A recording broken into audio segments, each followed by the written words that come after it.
What if everything you dismissed as a crazy conspiracy theory was actually documented government policy? What if the people you trusted most were conducting experiments so horrific that even today, decades later, most of the evidence remains buried? I'm about to show you two cases where the tinfoil hat crowd were absolutely right, and the reality was far worse than anyone imagined. Act 1, the foundation of betrayal. Let's start with a story that will chill you to the bone. Rural Alabama, 1932. 600 black men are offered something they desperately need: free healthcare, hot meals, medical exams, burial insurance. For men crushed by poverty with zero access to doctors, this seemed like divine intervention. But here's what they didn't know. 399 of them already had syphilis. And here's what should terrify you: the doctors knew too. Welcome to the Tuskegee Syphilis Experiment. For 40 years, let that sink in, 40 years, the U.S. Public Health Service deliberately withheld treatment to study what happens when syphilis destroys the human body naturally. When penicillin became available in the 1940s, a complete cure for these men, it was deliberately withheld for another 25 years. They gave placebo disguised as medicine. They blocked patients from getting real treatment elsewhere. They performed painful procedures that served no therapeutic purpose, just data collection on human suffering. Over 100 men died. Their wives contracted the disease. Children were born with congenital syphilis, all preventable, all deliberate. And get this, they weren't even hiding it. They published the results in medical journals, 15 articles over 4 decades. The entire medical establishment knew and said nothing. Now, if you're sitting here thinking, there's no way this actually happened, I want you to do something. Share this video with someone who trusts the government completely, because what I'm about to show you next will shatter that trust forever. But if you thought betraying trust was bad, wait until you see what happens when that betrayal meets Cold War paranoia. 1953, CIA Director Alan Dulles is losing sleep over reports that Soviet and Chinese agents have developed mind control so advanced they can turn American soldiers into unwitting spies. His solution? Don't just match them, surpass them. Project MKUltra was born from this fear, but it quickly became something far more monstrous. Act 2, the mind control horror. Picture this. You're going about your normal day when reality suddenly melts around you. Colors bleed together, walls breathe, your own thoughts become foreign. You don't know it yet, but a government agent just slipped LSD into your drink. This wasn't science fiction. This was Tuesday afternoon in Cold War America. Sidney Gottleby, the CIA chemist running MKUltra, bought the world's entire supply of LSD, not for research volunteers, for unwitting American and Canadian citizens. Operation Midnight Climax sounds like a spy movie parody, but it was horrifyingly real. Government-employed prostitutes lured unsuspecting men to CIA safe houses, drugged them, then watched through two-way mirrors as agents documented every reaction. Frank Olson learned about this program in November 1953.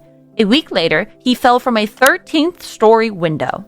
Suicide, they said. But was it? The experiments included electroshock therapy, sensory deprivation, isolation, psychological torture, anything that might crack open the human mind. Over 150 sub-projects across 80 institutions, universities, hospitals, prisons, all became testing grounds. Here's the part that should make your blood run cold. They continued these experiments even after discovering that foreign powers didn't actually have advanced mind control. What began as defense had become an obsession with control itself, the cover-up and revelation. For decades, mentioning MKUltra got you labeled a paranoid conspiracy theorist. The government denied everything. Why? In 1973, CIA Director Richard Helms ordered almost all documents destroyed. Thousands of files shredded and burned. If what they were doing was legitimate, why destroy the evidence? But here's where it gets interesting. And this is why I need you to hit that like button and let me know in the comments what other impossible stories you think might be true, because truth has a way of surfacing. In 1974, journalist Seymour Hersh broke the story. The Church Committee investigations followed. Then in 1977, something incredible happened. A Freedom of Information Act request uncovered 20,000 financial documents that survived the purge, hidden in the wrong filing system. Those documents proved everything. The conspiracy theorists had been right all along. Act 3. The lasting damage.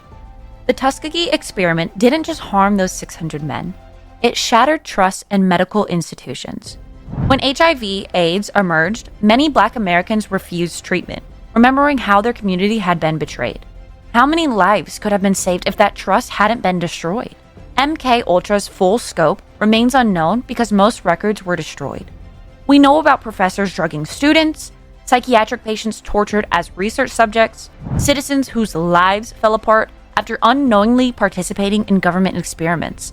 But here's what really keeps me awake at night, and why everyone watching this needs to subscribe and share this with someone who still believes it could never happen here. These weren't isolated incidents. They reveal a pattern. Powerful institutions operating in shadows, dismissing concerns as conspiracy theories until evidence becomes undeniable. The uncomfortable truth. For every secret that's been exposed, how many remain buried? For every whistleblower who came forward, how many stayed silent? The uncomfortable truth is that the line between conspiracy theory and documented fact isn't just thin. Sometimes it doesn't exist at all. President Ford issued executive orders banning such experiments. Victims won settlements, but the damage was done, not just to individuals, but to the very concept of institutional trust. The next time someone dismisses a claim as impossible, remember Tuskegee. Remember MKUltra. Remember that the most unbelievable truths often hide in plain sight, protected by our own disbelief. If these documented horrors have you questioning what else might be hidden in classified files and shredded documents, make sure you're subscribed with notifications on, because this is just the beginning. Drop a comment with the impossible story you want me to investigate next, and share this with anyone who needs to understand that sometimes the conspiracy theorists aren't paranoid enough. The question isn't whether your government would conduct horrific experiments on its own people. The question is, what are they doing right now that we'll only learn about in 40 years?